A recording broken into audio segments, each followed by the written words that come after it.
Hi there and welcome. It's Jennifer mcGuire. So a couple weeks ago, I was feeling quite down and I was trying to pull myself together and decided to do some crafting. So I grabbed some great new products from one of my favorite companies and I just started getting inky. Wasn't planning on doing a video, but I did film it. And so I decided to just go ahead and pull it together and share it with you today. So the video is kind of all over the place and there are a ton of examples, but I thought it's better than nothing. So I hope you are inspired by some of these ideas. I'm going to be focusing on creating a bunch of backgrounds, and then I'm going to show you 4 ways to use those backgrounds creatively so that you can split them and make 2 cards from each background. So let's get started with creating our stamped backgrounds. I'm using a few new stamp sets from Concord and 9th. This is from their newest release, which is by far the best release they've ever had. It is amazingly creative. Starting first with the Blooms fill-in background. This will definitely be on my favorites list for this year. You can stamp the solid area in the background, so you can make the background any color you want and then add flowers to it. So I've put the background into my MISTI.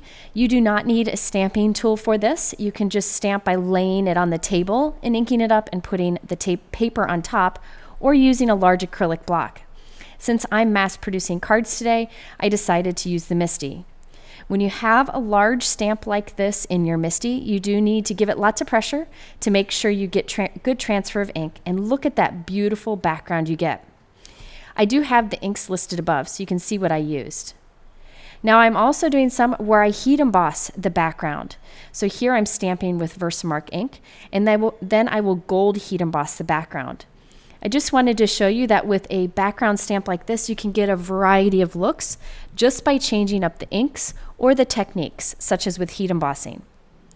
So now I'm going in and stamping the little pieces in.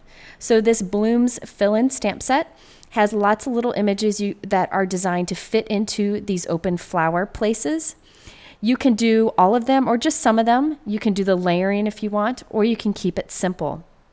I just wanted to show you a variety of looks today. Now after you've done this, you have a beautiful background. There are coordinating dies available for this stamp set that allows you to cut out one of the clusters if you want to, and I'll show you that later. But right now I'm just going through and creating a beautiful stamped background. I'm a big fan of creating stamped backgrounds, but I'm an even bigger fan when I come up with ways to split the background to create 2 cards, and that's what I'll focus on later in this video.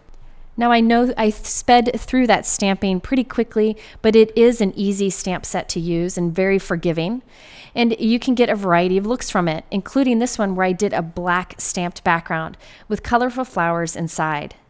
Here I softened it up by doing a yellow background, and then I did a couple with that tomato soup kind of red or dark peach color because I really like that. Here's the one that has the gold embossing. This would be beautiful with pearl embossing or silver or any specialty embossing powder you may have. Here's one with the soft pool background and one that's a little bit darker.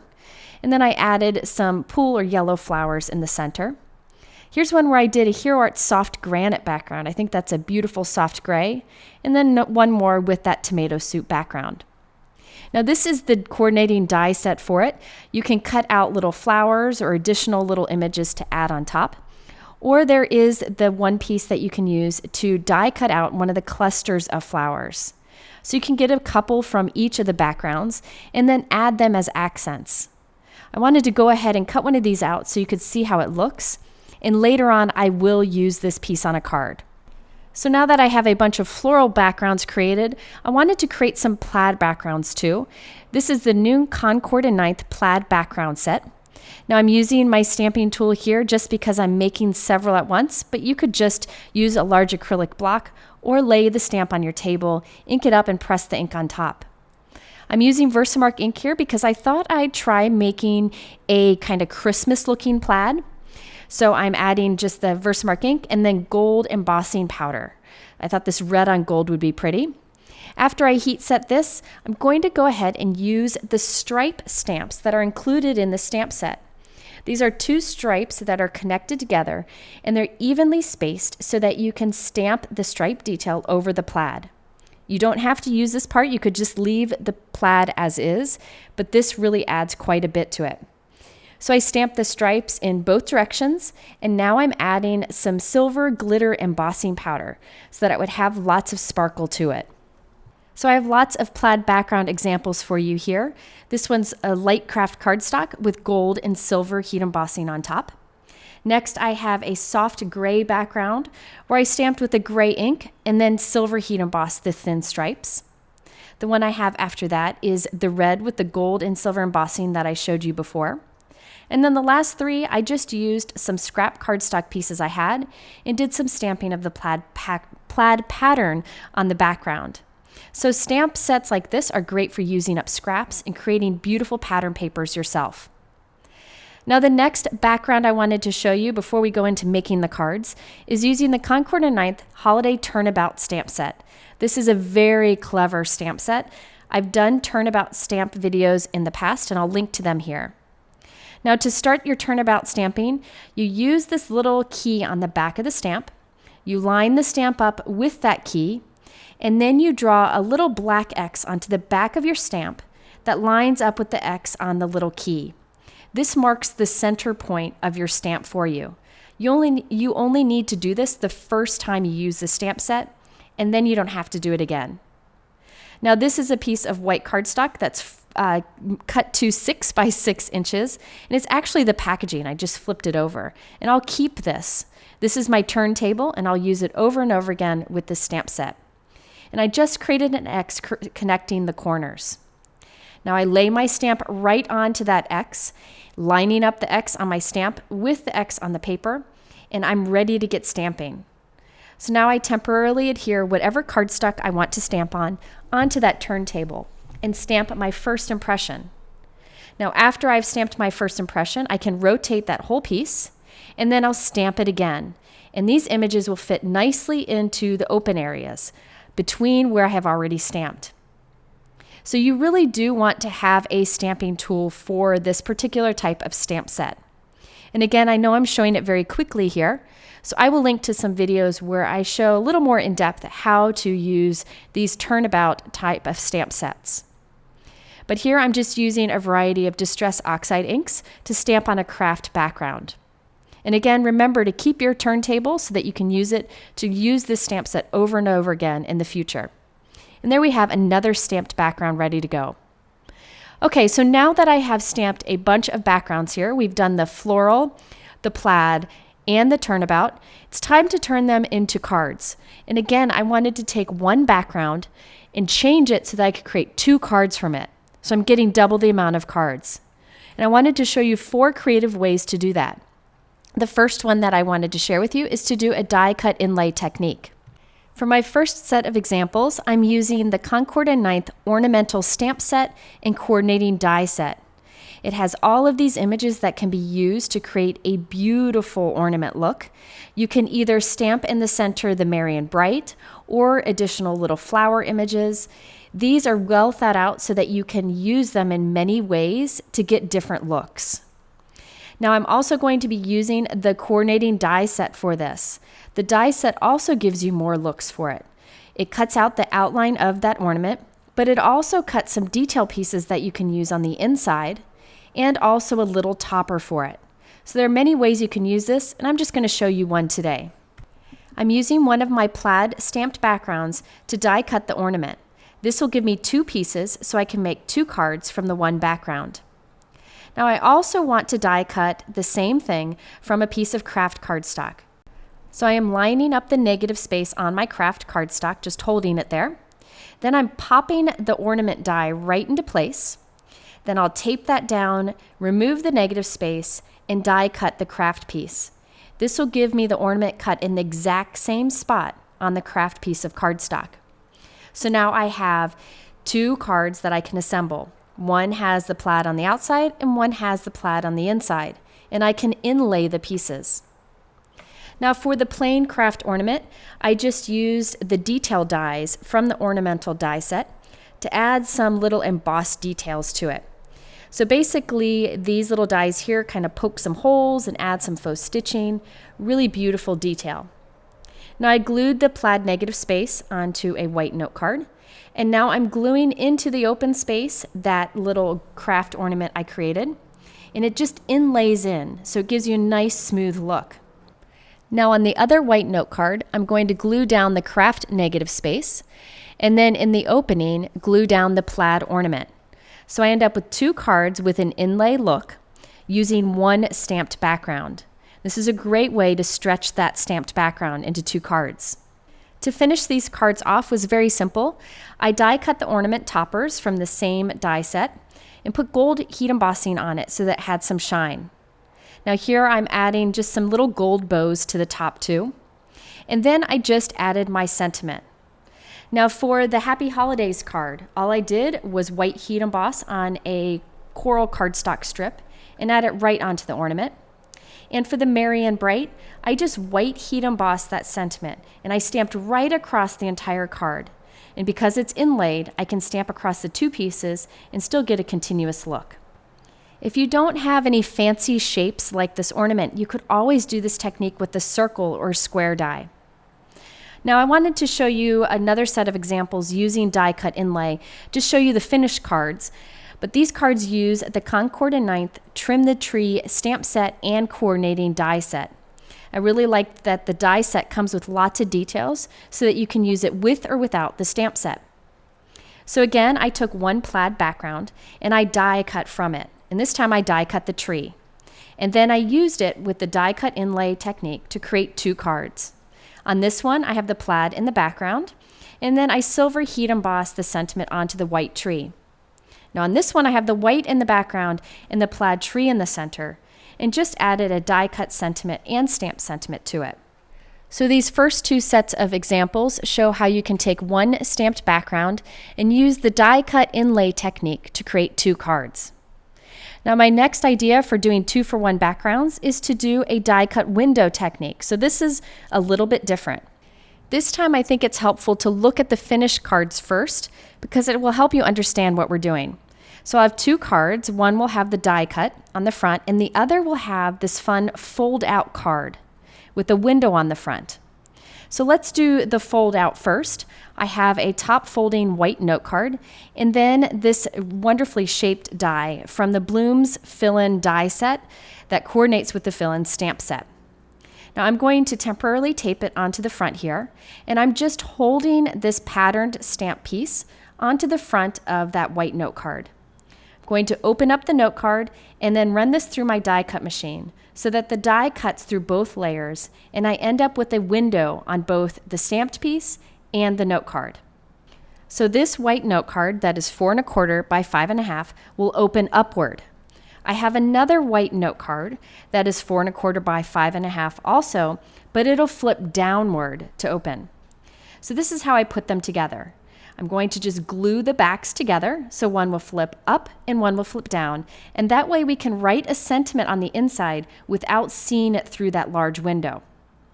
So to do this, I'm just going to trim a little bit off the back of this note card and a little bit off the back of this note card, just a little hair. It'll help it to glue together and fold nicely. Now on the back of my card here, I'm putting lots of adhesive. You want to be sure to be generous so that the card stays together. And I'm going to glue it right into this one. Now this allows me to create a window on the front of my card, but still have lots of room to write my sentiment or my message on the inside. I know a lot of people are bothered by large window cards because it limits the amount of space you have to write a message. So this is a great solution. I'm going to keep the rest of this card very simple and glue down our stamped background piece here. And then I'm going to gold heat emboss the You Matter to Me right inside of our little window here. This is a great way to take one background and make 2 cards because remember, I have that leftover die cut piece for a second card. Now the second card is quite simple too. I have a craft note card here and I'm stamping this multiple stripe stamp image all over the background to cover it completely. Now this image is from that Trim the Tree stamp set that I showed you in my last set of examples. I really like using the extra images in stamp sets to create fun backgrounds, and I thought the stripe was really fun. Now it's time to use that leftover die cut piece that we created from our background, and I matted that with some white cardstock. Now remember when I showed you earlier how to die cut a little floral cluster from the background? I did that also, and I'm just gluing that right onto my card with some foam tape to pop it up. I also white heat embossed the thank you sentiment on a black cardstock strip and added some silver foil jewels. These jewels work great with just about any card and is a great way to add some fun. So there you have 2 cards from one floral background, and I used it with a die cut window technique. So this is a great way to create 2-for-1 cards. Okay, so the third idea for taking one stamped background and creating 2 cards is to create a wonky background, and this is very easy. For this, I think it's helpful to use some sort of rectangle die, but you could definitely use your trimmer.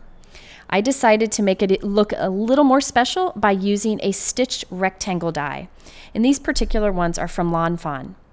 So I have my Turnabout background that I created earlier, and I'm going to use a large stitched rectangle to kind of create a wonky die cut from the top left corner. Now after I cut this, I'll have 2 pieces so I can make 2 cards from the one background. And again, if you don't have a die like this, you can just cut with your scissors or your trimmer. However, I like the stitch detail of these dies. Using the same stitched rectangle die, I'm going to create 1 rectangle from white cardstock to use with one of our cards. So now I have 2 top folding white note cards. On one of them, I'm going to glue this one piece, kind of this outside stamped piece. And then I want to use one of our stitched white rectangles to fill in the upper corner. Now I'm going to add this with some craft foam so it has dimension. I think simple cards like this one are better off if you have a little dimension to them because it adds a little bit of interest. So I'm holding it right in the corner, flipping it over and trimming off the excess. And now I can go back and add my craft foam behind it. Now I know that this shape is perfect to be in that corner. So I have a piece of white craft foam here, and I'm just holding it to the back of that little wonky white rectangle and trimming off the excess. This way I can make my craft foam to be about the same shape, but a little bit smaller than the white piece. Now I'm putting some adhesive on the back of my white cardstock piece, adding the craft foam, and now I can glue this into the top corner of our card. So since this is a simple card, having that stitch detail and having that pop-up of dimension really adds quite a bit to it. And all I'm going to do to that now is add a sentiment. So now the second card is even easier to pull together. I'm just going to add some craft foam behind this little wonky stamped piece and glue that all to the top corner of a white note card. So think about it, you could stamp a bunch of backgrounds and then easily and quickly create 2 cards from each of the backgrounds using this technique. And if you don't like the wonky look, you could definitely use the rectangle straight. So here are the 2 finished cards. The one on the left, I stamped the word Mary from the Ornamental stamp set using some bright red ink, and I also added white gel pen details to the background. For the card on the right, I stamped the Making Spirits Bright, which is a sentiment that's on that Concord and 9th Turnabout stamp set that I used for the background. Very simple, but a fun way to take one background and create 2 cards. Okay, so the last idea for these 2-for-1 cards is to just split your stamped background. Very easy, very obvious, but it's definitely my favorite of the techniques because it's very simple and I can easily make many cards. Now you could just cut them in half, but I think it's fun to do a diagonal cut because it adds a little bit of interest. And now we have 2 stamped pieces for 2 cards. Now I wanted to make it look like the background was continuous over the whole card and we just had a white piece covering it up. So I took some white cardstock and I cut along the edge of a stitched rectangle die. Just at a little bit of a diagonal so that I could glue that over the empty space on the back of our card and then pop it up and it would have that faux stitch detail. So I'm lining my diagonal up here onto the front of my card and I'm going to cut off the excess. And then I will use some craft foam behind it and glue it right onto the bottom of the card. Now you definitely could have just glued your stamped background piece right onto the card and done the stamping in that negative space on the card. But by creating this extra white piece with the faux stitched edge and popping it up, it gives it a more finished look. Also, it makes it look like you have an entire stamped background and just glued a white piece on top. But we're really just hiding the area where we cut part of the background away to make a second card. And I will do the same for that other card. This time I just have a larger white piece here with that faux stitch detail on the top. And you can either put your stamped pattern at the top or the bottom of the card. Now I just wanted to show you a few of the cards I made with this technique. The first ones use the Concord and 9th Wonderful Words dies. These came out a while ago and I've used them a few times, but I really like them quite a bit. Here I die cut the word wonderful 3 times and glued them on top of each other, so I had a stacked die cut. Then I used a Copic marker to color it to match the background, since I didn't have a cardstock the perfect color. The other card I just decided to keep the white stacked die cut white and leave it as is, so I had a white on white look, and I really like that finished look. I'm just using some strong liquid adhesive to glue these onto the white part of our card. I then am using a little hello stamp here. This is from the Blooms Fill-In stamp set that I used to create the background, just to stamp the word hello right above the die cut word wonderful. And they're very simple cards. You could use some Wink of Stella on the background. I just used a few little Nuvo drops and a copper look to add little details to the floral background. But here you can see the fun faux stitch detail along the white piece and the added interest we get by adding layered die cuts for the sentiment. Now, as I mentioned, I made a bunch of examples. Here I did the You Matter to Me sentiment with silver embossing powder, and I also added some details with Nuvo drops to the background. On the other example, I used a hello die cut. This is a CZ designed hello die cut from Simon Says Stamp. The die set has a large hello and a small hello. Here I use the hello die again. On this card, there isn't a second card because I got a fingerprint on part of the background. So if you create a stamped background and mess up part of it, save what you can and create a card using one of today's techniques. Now on these cards, instead of doing a little faux stitched detail along the edge, I just added a thin strip of colored cardstock to give that edge a little bit of a finished look. Here I did the same for the edge of the white, but I just used a thin strip of white cardstock for that little finished edge. The background is that gold and silver heat embossed plaid background. And I used a Concord and 9th cheer die cut that I covered with gold embossing powder so it would match the background perfectly. Here's the craft background with the gold and silver embossed plaid. On one of them, I used one of my leftover little floral die cuts and a hello stamped image. So that's a non-holiday card there. And the other one's a holiday card with the die cut cheer with gold embossing powder on top. So you can use these background stamps for holiday or non-holiday and get a variety of looks just by changing up the colors or by not using heat embossing or by using some specialty heat embossed powders. I really like the look of that Blooms fill-in background with the gold embossing for the background. So here are the 2 cards I created with that, and I added some coral colored hello die cuts to the top, along with a thin strip of coral cardstock, the bottom of the white, just for finished detail. Now before we go, I wanted to share with you a few other examples for getting more from your stamped backgrounds. This next one takes 2 stamped backgrounds, 1 plaid, 1 floral, and I split them both and then paired them up together. So I have, again, the diagonal lines. I just cut them both at the same time with my trimmer. And I'm gluing them onto a top folding white 4 1/4 by 5 1/2 inch card. You can see I had trimmed my backgrounds down a little bit, so I'll have to trim a little bit off the side of the cards. So after I have my pieces glued down here, we can finish off the card by stamping a sentiment on a little strip of white cardstock that I put over the area where the 2 sections meet. Now this is what is fun about creating your own stamped background. I was able to create 2 stamped backgrounds from different stamp sets, but in colors that matched, so I could use them together to create cards. I like that that plaid stamp set is very different from the floral stamp set, but because I use matching color combinations, I can use them together.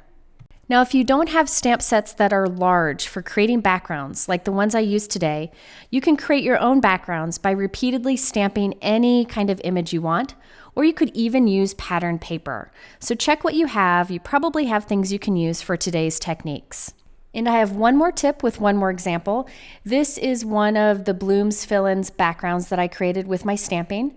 And I die cut out one of the floral clusters and just popped it in place with some foam adhesive. Very simple, just added a sentiment. So think about creating any background with your stamping and then die cut out one of the elements and pop it up. It just really makes a big difference, but is simple to do. So there you have lots of examples for taking stamped backgrounds and creating 2 cards from the one background. I have photos and more details of all of the cards that I showed today on my blog, so be sure to head over there. I do list the supplies below and on my blog if that's helpful for you. In the middle are a couple other background stamping videos to check out. I appreciate you stopping by, and I hope you will return again soon. Have a great week.